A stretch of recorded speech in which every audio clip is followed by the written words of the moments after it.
So we're doing this afternoon. Good. My name's Cliff. I'm going to be your boat captain and tour guide as we go down this beautiful 2.5 mile stretch at San Antonio River. I do have a few quick safety rules to go over before we get started. There is no standing, no smoking, keep your arms, legs, hands, and feet inside the wooden rails at all times.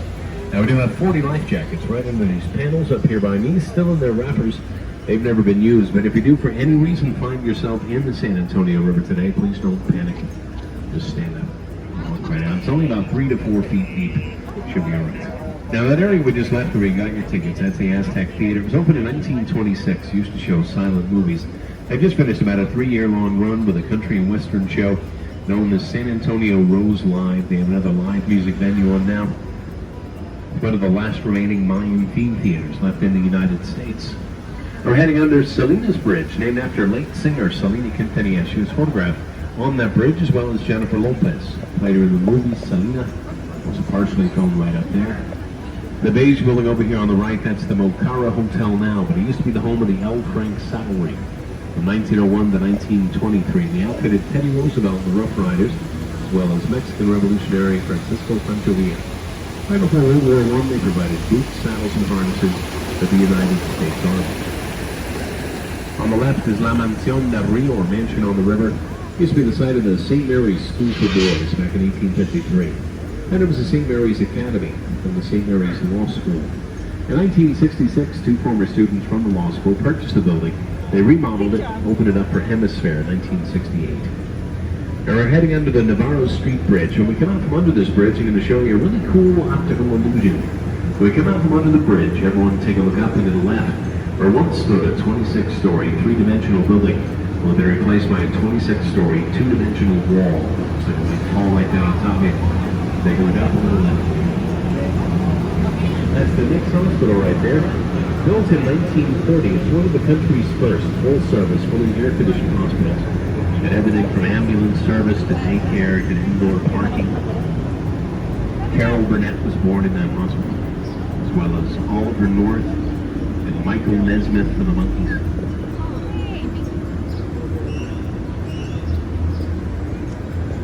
This part of the river here is known as South Bank. This is where you're going to find a lot of the nightlife on the Riverwalk. I think it might be kind of quiet tonight, but on a typical Friday or Saturday night, people will be lined up on the sides of the river screaming at every boat that goes by. Throwing things at the boat drivers. I don't recommend that. All right, in front of us is the Hyatt Regency. That was built in 1981. The Alamo is just on the other side of the Hyatt. If you're interested in going, this is a great way to get there. You come around the bend, take a look to the left, you'll see these glass doors, or the headers that read Paseo del Alamo. That's the passageway to the Alamo. It's the quickest way to get there from the river level. It's a beautiful walk. The river goes through the building. When you go through those doors, you walk through a series of waterfalls and gardens. When you get to the top, it puts you right across the street from the front of the Alamo. Now, an interesting side note, when the Hyatt Regency was being designed, it had to meet strict height requirements. It wasn't allowed to cast a shadow on the Alamo at sunset.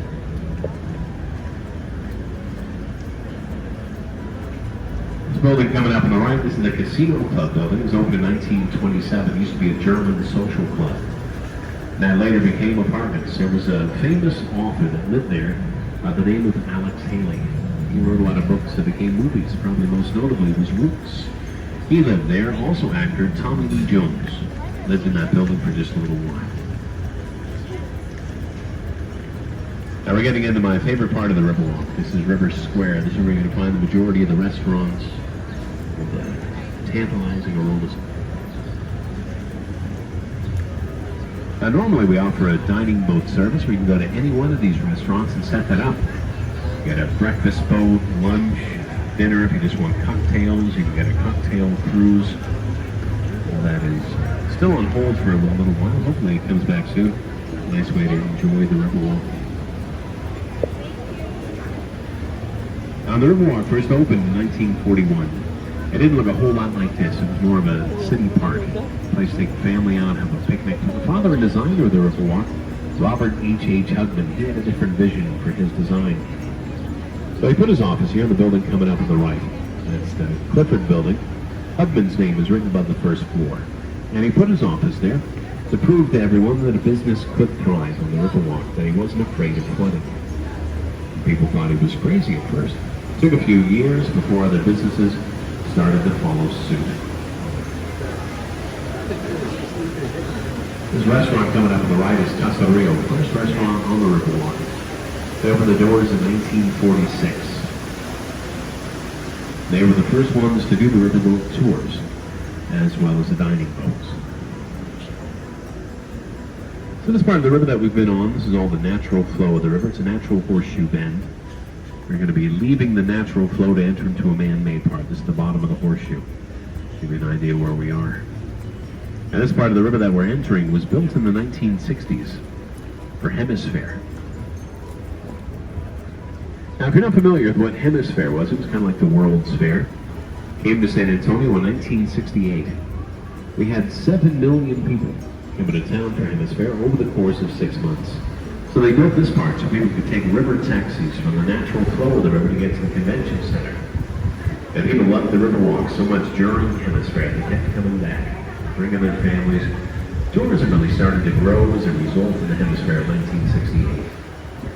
And kind of put us over that. Now, if you ever want to move to San Antonio, if you live here already, want to open up a business, we have the Chamber of Commerce on the left. They have all kinds of information for you. Hotel in the world. Message brought to you by the Chamber of Commerce. Now, since this is a man-made part of the river, there's no natural flow to it. This part of the river is lined with concrete. The rest of the river has a mud bottom, but there are still a whole lot of little critters that live here that don't realize that this is man-made. We have tilapia, perch, catfish, sunfish, crawfish, a whole lot of snakes in here. We've got turtles too. Turtles are nice. So they built this waterfall that's coming up on the right. And this waterfall helps keep the water flowing, keeps it filtered and aerated, keeps all those little critters alive and well.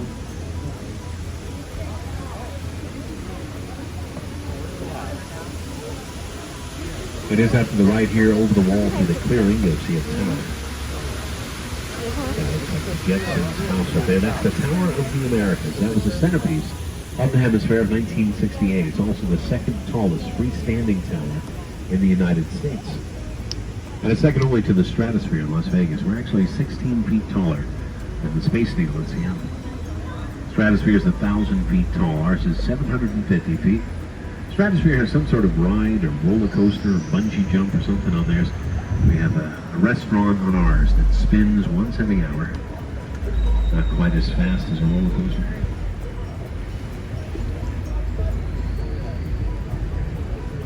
You get a pretty good view of the tower coming up on the right. That section over there to the right takes you to the convention center. That stop sign over there to the right says we can't go back there. Not exactly sure why.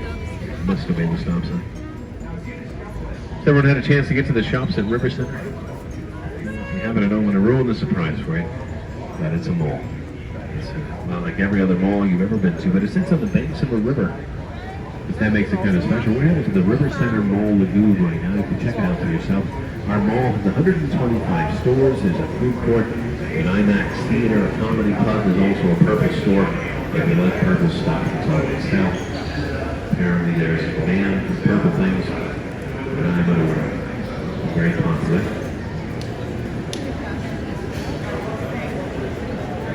Here to the right, you'll see tourists and their natural habitat. One of our ticket locations here. We have 3 total. Also opened up a Dave & Buster's at the mall. We have this Margaritaville coming up on the left. St. Anthony's actual name. An aquarium called Sea Life. Also Legolands. We have some new things going on at the mall. There's also a new section of the river that we won't cover on the tour. It's an extra 1.2 miles. Been added in the last 12 years. It's called the Museum Reach. It opened May 30th of 2009. Now normally you could get there by boat. You could take one of our Rio shuttles. Unfortunately the Rio shuttles are not running, but if they were, they'd pick you up, they'd take you through a lock, you'd raise 9 feet, and out to the Pearl Brewery, which is now the Hotel Emma. A lot of different shops and restaurants up there. Normally they do a farmer's market on the weekends. Not sure if that's up and running again. I heard that it was, so it probably is. There's also the San Antonio Museum of Art. in the VFW, Post 76, the oldest VFW post in Texas.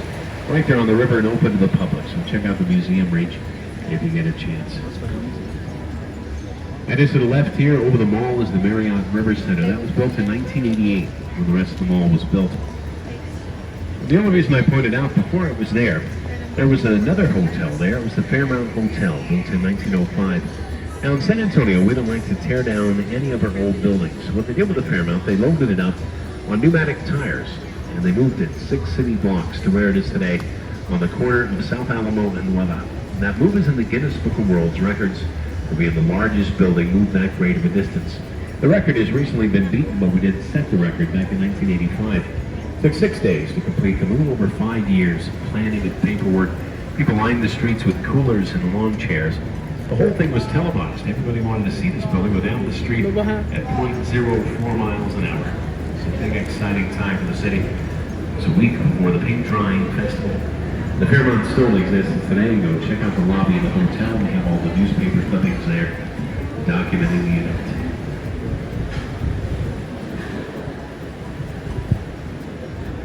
As we come around the bend here, just after this bridge, take a look to the right, you'll see a large bronze statue. And that statue is San Antonio de Padua, or St. Anthony. And St. Anthony was a friar in the 12th century from Portugal.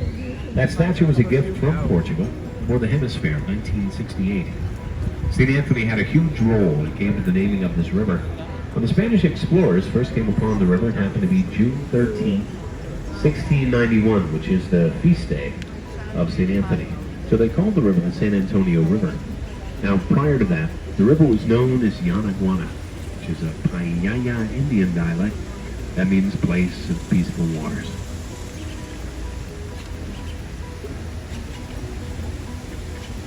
And it's up to the right here. It'll be through the trees up at street level. You'll get a good view here in a second. You'll see the top of a church steeple. That's St. Joseph's Catholic Church up there. It was built in 1868. And it was built by German settlers. Now back in the 1800s, this whole area was hugely populated by Germans. They wanted to have a church where they could have mass in their own language. So they built themselves a church. Now, to this day, every last Sunday of the month, they do all the services completely in German. They have a choir that comes in by the name of Liederklang. They sing all the hymns in German as well. I believe that's going to be in a few weeks. So if you're yearning for a German sermon, you're going to have to wait. Now to the left here, after this big tree, you'll see the Hilton Palacio del Rio, or Palace on the River. I'll give you a little bit of history behind that hotel up there. So 1968, we had the World's Fair, Hemisphere thing going on. 7 million people coming to town for it. We didn't have a whole lot of places to put them. That hotel was booked solid 14 months before Hemisphere. All 500 rooms were completely booked. Now, the big problem with that is there was no hotel room. Just an empty space. So they needed to get a hotel very quickly. What they did is they called on a graduate from Texas A&M University, the name of H.B. Zachary. How we did it, about 8 miles south of here, constructed every room. Complete with the carpet on the floors, pictures on the walls, soaking the dishes, towels on the racks, flowers on the drawers, the beds were made. We loaded those rooms on flatbed trucks, drove them into town, hoisted them up by crane, and stacked them one on top of another like Lego blocks. We're about to go in front of the building here. It's going to be on the left. When we do take a look past the first 4 floors, you'll see that every room after that is identical in dimension. This building is also in the Guinness Book of World Records for being the fastest constructed modular building of its size. They completed the entire project in just 202 working days. And they took weekends off. So it was about 9 months' time. When they finished, it was just 3 days before Hemisphere. So a really close call. So if you look up at each of those rooms up there to the left, you'll see there's the walls, the floors, the ceilings. They're all solid concrete. They say that it's soundproof, fireproof, waterproof, explosion-proof. Test that. Very sturdy. Now the next section of the river we're about to get into, just after this bridge coming up, is an area known as La Villita, or Little Village. Now this area was settled by the Spanish soldiers and their families back in the 1700s. If you go up to street level here, nice little art galleries and boutiques. It's a good place to shop up there. Coming up on the left, we have two restaurants. Both of those used to be German homes back in the 1850s. They were the homes of the Dashiell and Lumbach families.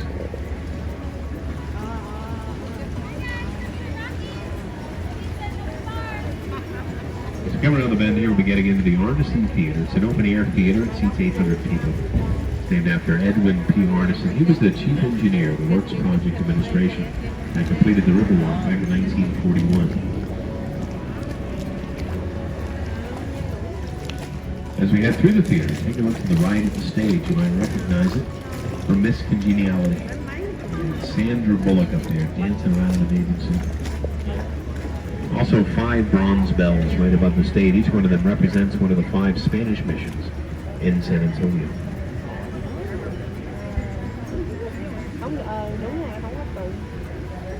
We're going to be heading under Rosita's Bridge. Rosita Fernandez played on that stage for 26 years for the show Fiesta Noche del Rio, which is still in production today. They should have finished season number 64 last August. The whole season was postponed. They finally came back again in June. They play every Friday and Saturday night during the summer. I think we have about 2 weeks left of that. Over here to the right is the Briscoe Western Art Museum that just recently opened. A lot of different artwork showing the history of the West as well as an interactive diorama, the Battle of the Alamo. Punjabi saddle and Sand sword are on display.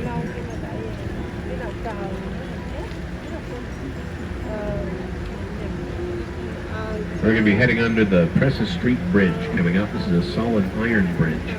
Built in the 1890s, it's called an iron ornamental bridge. And there are 10 of these left in the United States. 5 are on the San Antonio River. Now this one sits pretty low, so we're going to try and steer right to the middle of it. You might think you're going to hit your head on it, but trust me, if you don't stand up, you'll be fine. Lying on the other hand, you're not there as well.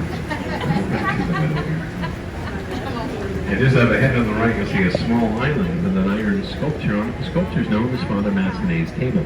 That was a gift from artist Rolando Basenio in 1991, put there to commemorate the first Catholic Mass that took place in San Antonio on June 13, 1691. That's also a heart-shaped island. It's known as Marriott Island. We have over 300 weddings that take place there every year.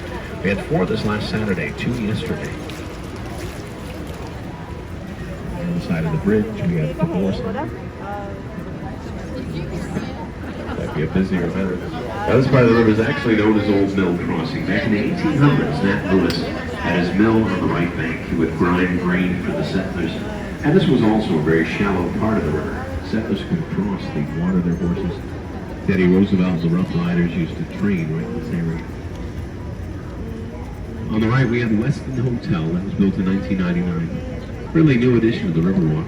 Surrounded by all these older buildings, so just past the Westin there on the right, just a darker red brick building. It used to be the San Antonio Drug Company from 1919 to 1963. Now it's the Homewood Suites, and they're remodeled in 95. And here on the left, this is the Tower Life building. This one lights up the San Antonio skyline. Built in 1927 and 1928, it used to be called the Smith-Young Tower. If you look all the way up to the top of the tower, you'll see these concrete structures jutting out of each of the 8 corners. Those are known as gargoyles. They serve as a rain drainage system, so when it rains, the water comes out of the gargoyles' mouths into the gutters below. Now, if you look just above the trees over here to the left, you'll see these angry little scary faces that are snarling down at you. Those are known as grotesques. Now, the whole building is an example of neo-Gothic architecture. The original owners, Smith and Young, were very superstitious. They put all these things in place to ward off evil spirits and bad business. Unfortunately, 1 year after the building opened, the stock market crashed in 1929. It cost them over $3 million to build it and to sell it for less than £30. You have to say much for gargoyles. I'll show you a neat little effect when we come out from under this bridge. Take a look back at the tower light building, and you'll notice that it's transformed into a ship. It's like it's coming onto the river behind us. Use your imagination. Just imagine a little Leonardo DiCaprio hanging at the front. Now here on the right is the International Center. That was the San Antonio Main Public Library until 1998. Now it has the offices of the San Antonio Conventions Bureau. Also right above one of our marinas where we dock some of our boats at night.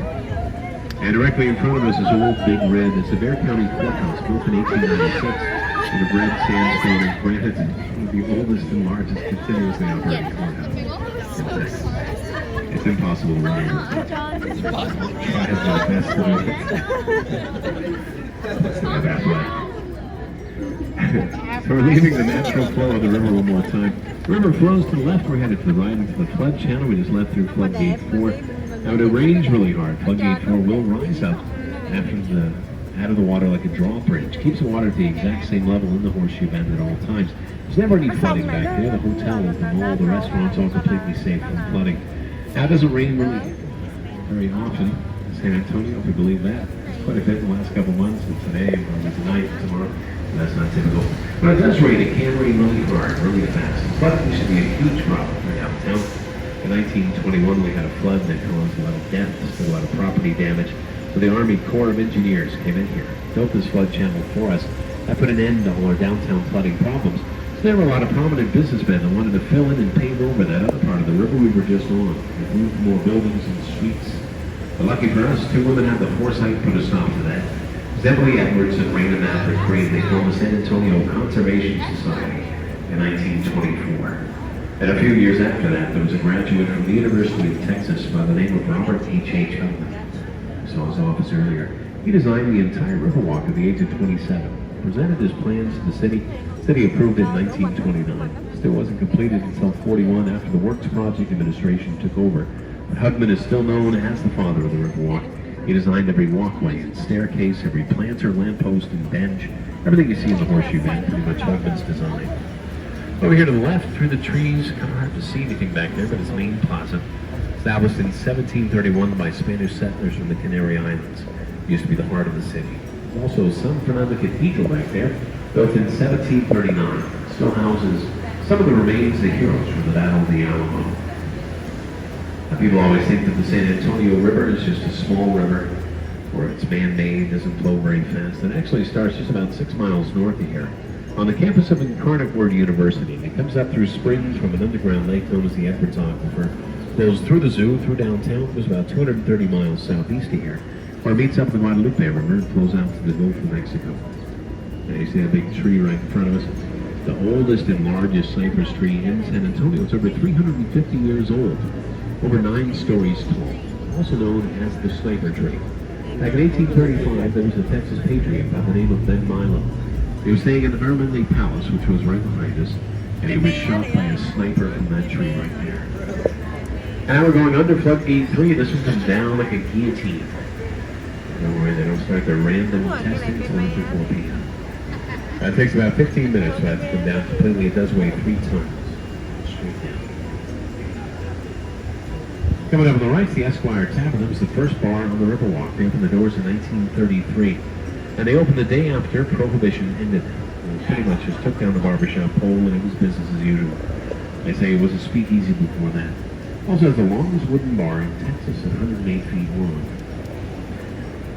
And here on the left is the Drury Inn and Suites. That used to be the City Public Service building back in 1921. To give you an idea of the severity of that flood, if you look at the top of the first floor windows, right, where the 3 shields are, that's how high the flood of 1921 reached.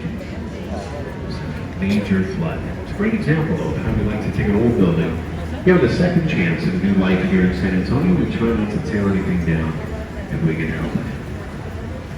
That does just about take us to the end of the tour. Almost back when we started. Down on the boat here on the right side, I have to let you out on the left. Make sure you take a look around your seats, make sure you haven't forgotten anything. And we had a great time on the tour. Just so you know, tipping is allowed, it's accepted. It's greatly appreciated by our drivers. I'm going to tie the boat down here. Give me a second to get everything tied and secured before you stand up. I'll let you know when it's safe to stand up and exit. Enjoy the rest of your time here. Have a great week. Thanks for coming out to the San Antonio Riverwalk. Next one on the wrong side.